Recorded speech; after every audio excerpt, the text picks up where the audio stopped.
Nous sommes en compagnie de Cynthia Lissa Dubé pour parler du nouvel album jeunesse que vous avez écrit et qui s'intitule Philippe veut capturer des baleines avec son appareil photo. Donc, comment est-ce que vous avez eu cette idée? En fait, ça a commencé avec mon implication à la branche culturelle Tout est dans tout. On avait des expositions valises qu'on présentait dans les écoles, puis pendant les journées de la culture, des expositions qui provenaient du Musée canadien de la nature. Et puis, il y en avait une qui portait sur les baleines. Alors moi, j'ai toujours aimé les baleines. Je viens du Bas-Saint-Laurent, puis j'ai toujours été sensibilisée. Mais là, j'ai vraiment appris beaucoup plus parce que c'est moi qui faisais les animations. Et puis, j'ai décidé qu'il fallait absolument qu'on aille faire de l'observation de baleines. Donc, en famille, on est allé à Tadoussac en voyage, en fait, des vacances d'été. Et puis là, c'est ça qui est arrivé, c'est que finalement, c'est moi qui étais frustrée parce que j'arrivais pas à prendre des photos de baleines. Puis là, je me suis dit, tiens, ça va faire une belle histoire pour enfants. Puis j'ai comme transféré ma frustration sur le personnage du petit garçon qui s'appelle Philippe.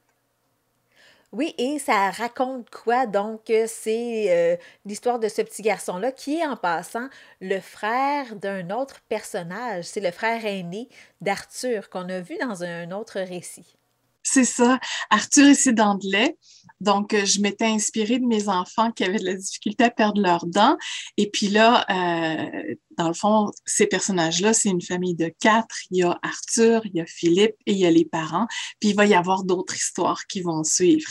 Donc, dans ce cas-ci, l'histoire de Philippe, c'est que lui, en fait, il connaît déjà les baleines. Il s'est familiarisé avec le sujet depuis longtemps.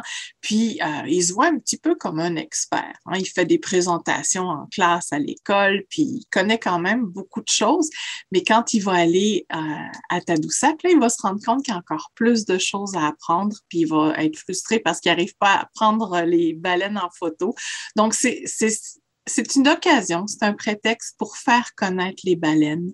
Mais je voulais quand même que ça reste une histoire divertissante avec un personnage sympathique, ses qualités puis ses défauts puis ses petites sautes d'humeur.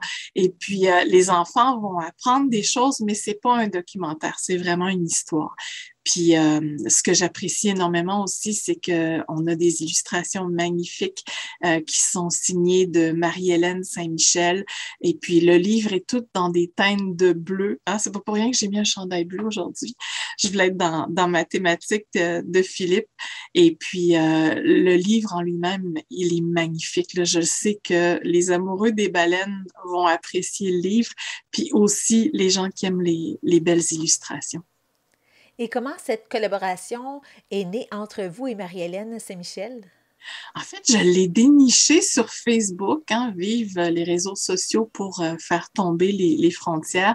Donc, elle n'est pas de la région, elle est de la région de Québec.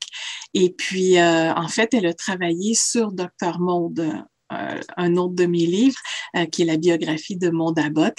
Et puis, ce que j'aimais dans le style de Marie-Hélène, c'est qu'elle est capable de faire autant des portraits que de l'architecture.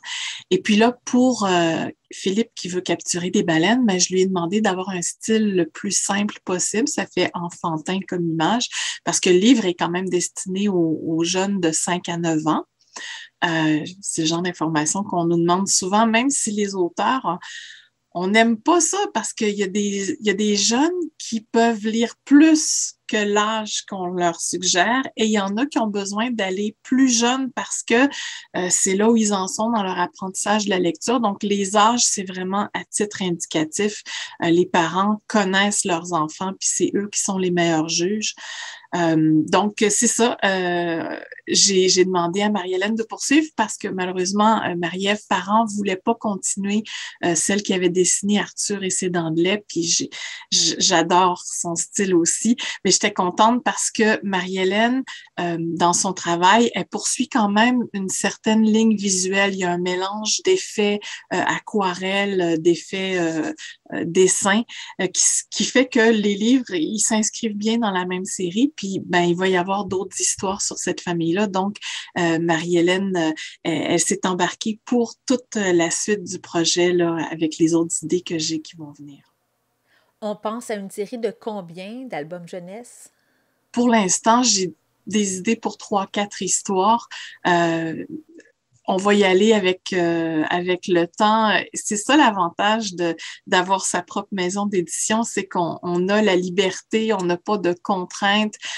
Puis je sais très bien que si je voulais écrire une série pour m'adresser toujours aux mêmes jeunes, je suis pas assez rapide, là. Les enfants grandissent, puis dans le fond, les prochains livres qui vont sortir, ça va être un nouveau public, ce sera pas nécessairement les mêmes.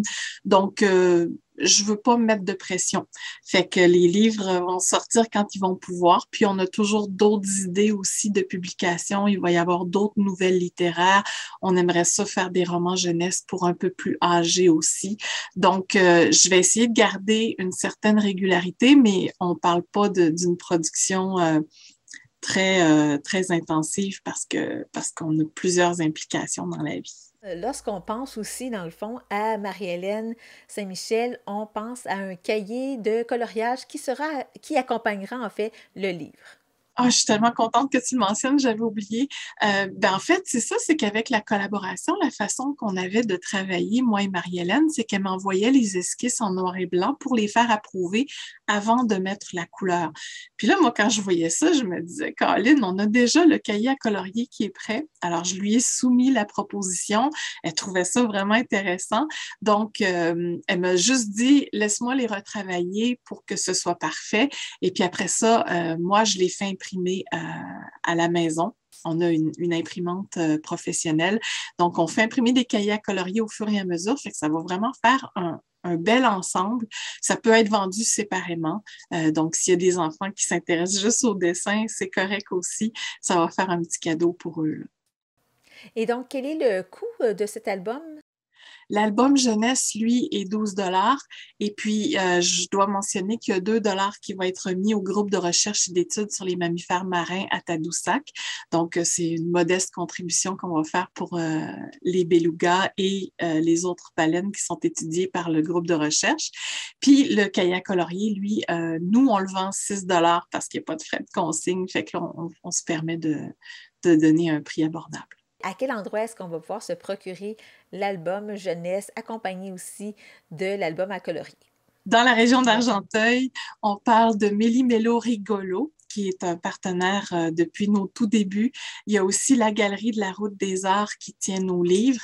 Et puis, on va être présent le 9 décembre pour une séance de signature de 16h à 20h. Et pendant tout le souk aussi, les livres sont présents. Il y a la foire Saveurs et Culture d'Argenteuil qui se passe du 26 au 28 novembre. Et attendez, là, pour la région ici, c'est ça. On a d'autres points de vente aussi dans les Laurentides, à Saint-Hyacinthe. Puis, on retrouve nos livres en ligne sur notre site, lescélèbresanonymes.com et sur leslibraires.ca aussi.